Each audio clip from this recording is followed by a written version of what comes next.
केशव की भक्ति और ध्यान की गहराई इस वीडियो में स्पष्ट रूप से व्यक्त की गई है। यह हमें यह दिखाता है कि वह अपने धार्मिक विश्वासों में कितना समर्पित और गहन था, जैसे एक गहरी नदी की लहरें जो उसके अस्तित्व का एक प्रमुख हिस्सा थीं। औरंगजेब के शासनकाल में हिंदू धर्म स्थलों पर संकट का तांडव हुआ, जिससे धार्मिक भावनाएं उथल-पुथल में आ गईं। यह वह समय था जब एकता और आस्था की ज्योति को बनाए रखना मुश्किल होता गया, और केशव ने इस संकट को अपने दिल में महसूस किया। केशव की तपस्या और ज्ञान की खोज ने उसे विद्वान और तपस्वी के रूप में सिद्ध किया। यह वह यात्रा थी जिसमें उसने अपने हृदय की गहराइयों में जाकर ज्ञान की किरणें खोजीं, और यही उसे अपनी पहचान बनाने में मददगार साबित हुई। उसकी साधना ने उसे एक सामान्य मनुष्य से अलग किया, उसे आत्मा की गहराइयों में उतरने का अवसर प्रदान किया। ध्यान और मंत्रों के माध्यम से उसने आध्यात्मिक शक्ति अर्जित की, जो उसे अपने अस्तित्व की सार्थकता को खोजने में सक्षम बनाती है। ऋषि ने केशव को बताया कि उसे पाताल काशी की यात्रा करनी है। यह यात्रा न केवल उसे आध्यात्मिक रूप से समृद्ध करेगी, बल्कि धर्म और मानवता की रक्षा के लिए भी महत्वपूर्ण साबित होगी। जैसे ही उसने इस यात्रा का निर्णय लिया, उसके भीतर एक अद्भुत उथल-पुथल शुरू हो गई। काशी में केशव ने अदृश्य द्वार की खोज की। उसे शिव का दिव्य संकेत मिला, जिसने उसे एक गुप्त स्थान तक पहुंचाया। यह संकेत उसके लिए एक नई दिशा की तरह था, जैसे जीवन के हर मोड़ पर हमें एक संकेत की आवश्यकता होती है। जब केशव ने अजीब प्राणियों का सामना किया, जो मानव नहीं थे, लेकिन उनकी आंखों में दिव्यता थी, तो उसे पाताल काशी की विशेषता का अनुभव हुआ। यह आत्मीयता का एक अद्भुत प्रदर्शन था, जो उसे उस अदृश्य बंधन का एहसास दिलाता था। पहली परीक्षा में केशव ने अपने अतीत के डर का सामना किया। यह उसकी मानसिक ताकत और धैर्य को चुनौती देने वाला था। उसने ओम नमः शिवाय का जाप करते हुए अपने डर पर काबू पाया, जैसे एक योद्धा अपने दुश्मन पर विजय प्राप्त करता है। दूसरी परीक्षा में केशव को एक जीवंत जलाशय में प्रवेश करना था।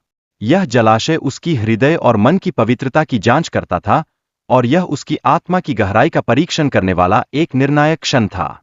गुफा में केशव को अपनी आस्था और निष्ठा की परीक्षा देनी थी। उसने शिव का स्मरण कर प्रेत आत्माओं का सामना किया और उन्हें पराजित करके अपनी आस्था को मजबूत किया। यह उस समय की पराकाष्ठा थी जब उसकी आस्था ने उसे जीत दिलाई। पाताल काशी में केशव को अद्भुत मंदिरों और ध्यान करने वाले भक्तों का सामना करना पड़ा।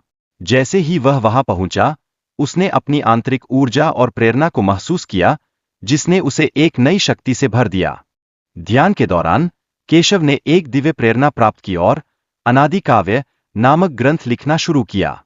यह ग्रंथ मानवता को सही मार्ग पर चलने का ज्ञान प्रदान करता है, जैसे एक दीपक अंधकार में एक नई दिशा दिखाता है। धर्म को समझना सिर्फ एक शब्द नहीं है, बल्कि सत्य को पाना है। जो धर्म को समझता है, वह अंधकार को छोड़कर प्रकाश की ओर जाता है, जैसे एक फूल अपनी स्वाभाविक सुंदरता के लिए सूरज की ओर झुकता है। मानवता का दीप प्रेम और करुणा का प्रतीक है। यह हर जाति, रंग और भाषा की दीवारों को तोड़ते हुए सभी को जोड़ता है, जैसे विभिन्न रंगों का बगीचा एक सुंदर इंद्रधनुष बनाता है। शांति का संदेश हर संघर्ष का अंत है।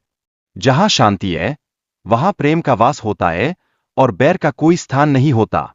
यही वह जगह है जहां सब कुछ एक हो जाता है।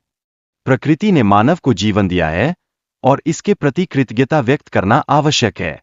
यदि मानव ने इसे नकारा, तो विनाश निश्चित है।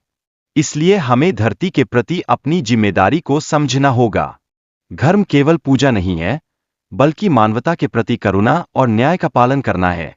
सच्चा धर्म वही है जो प्रेम और सहानुभूति के साथ जुड़ा हो, दूसरे के प्रति विचारशीलता दिखाता हो। काल और कर्म का चक्र निरंतर चलता है। जो व्यक्ति सही कर्म करता है, वही अमर हो जाता है।